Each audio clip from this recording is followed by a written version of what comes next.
करीब 2 साल पहले की बात है। रिचा और उसका बेटा नीतू की बेटी की बर्थडे पार्टी में जाते हैं। पार्टी देर रात तक चली। तभी रिचा नीतू से बोलती है, पार्टी में पता ही नहीं चला कब रात के 2 बज गए। चलो मैं चलती हूँ अब। अरे यार, आज रात काफी हो गई है। एक काम कर, आज रात मेरे घर पर ही रुक जा और कल सुबह चाय नाश्ता करके घर चले जाना।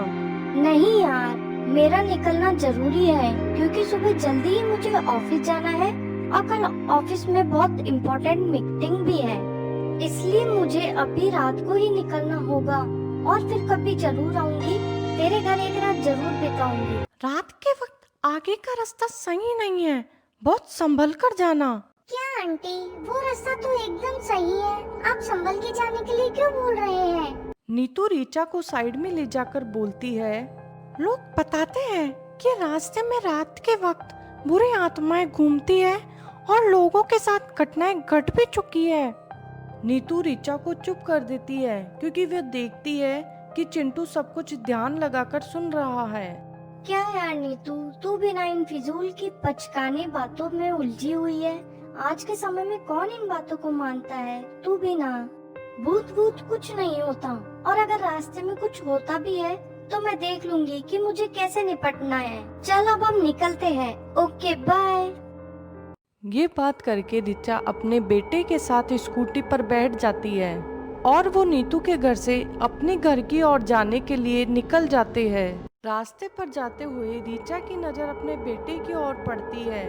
चिंटू को देखकर साफ समझ आ रहा था कि वो नीतू की बातों से काफी डर गया है। चिंकू, नीतू बहुत मजाकिया है, तुम्हें भी पता है।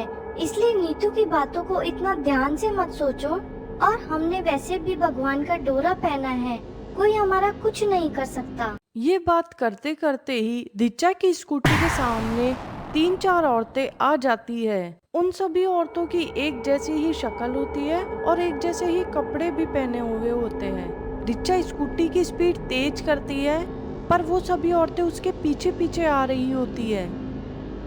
अचानक उसकी स्कूटी रुक जाती है और आगे नहीं चल पाती। तभी वो दोनों स्कूटी से नीचे उतरते हैं और तेज तेज दौड़ने लगते हैं और वो चारों औरतें स्कूटी पर बैठ के उन दोनों का पीछा करती है। तभी उन दोनों के सामने वो औरतें आ जाती है और वो सभी एक साथ बोलती है, कहाँ जा रही हो? कहाँ तक चले जाओगी भागकर? तभी रिचा बोलती है, क्या चाहिए तुमको? हमारे पीछे क्यों पड़ी हो? क्यों, तुम्हें नहीं पता क्यों पीछे पड़े हम तुम्हारे? वो सभी भूत बच्चे की ओर देख के बोलती है, चलो हम ही बताते हैं। बहुत दिनों से हमने नरम गोश्त नहीं खाया, आज मौका मिला है, हमें गोश्त खाएंगे और पार्टी करेंगे। तुम हमारा कुछ नहीं कर पाओगे, हमने भगवान जी का डोरा पहना है। और वो जब अपने हाथ की ओर देखता है तो उसके हाथ में कोई डोरा नहीं होता। उसी समय एक आत्मा चिंटू के अंदर घुस जाती है। चिंटू तेज तेज चिल्लाने लगता है और उसकी माँ के चारों ओर चक्कर लगाने लगता है। नीतू बहुत ज्यादा डर जाती है। वो बुरी आत्मा नीतू को मारना चाहती थी क्योंकि रिचा ने जो डोरा पहना था उसकी शक्तियों के कारण वो चिंटू को नहीं खा सकती थी। ऐसा काफी देर तक चलता रहा और एक बार वो आत्मा रिचा पर हमला कर रही होती है। तभी वो हाथ का डोरा चिंटू के शरीर के अड़ जाता है और चिंटू उस आत्मा से मुक्त हो जाता है और नीचे जमीन पर गिर जाता है। फिर नीतू चिंटू को स्कूटी पर बिठाकर घर पर ले जाती है।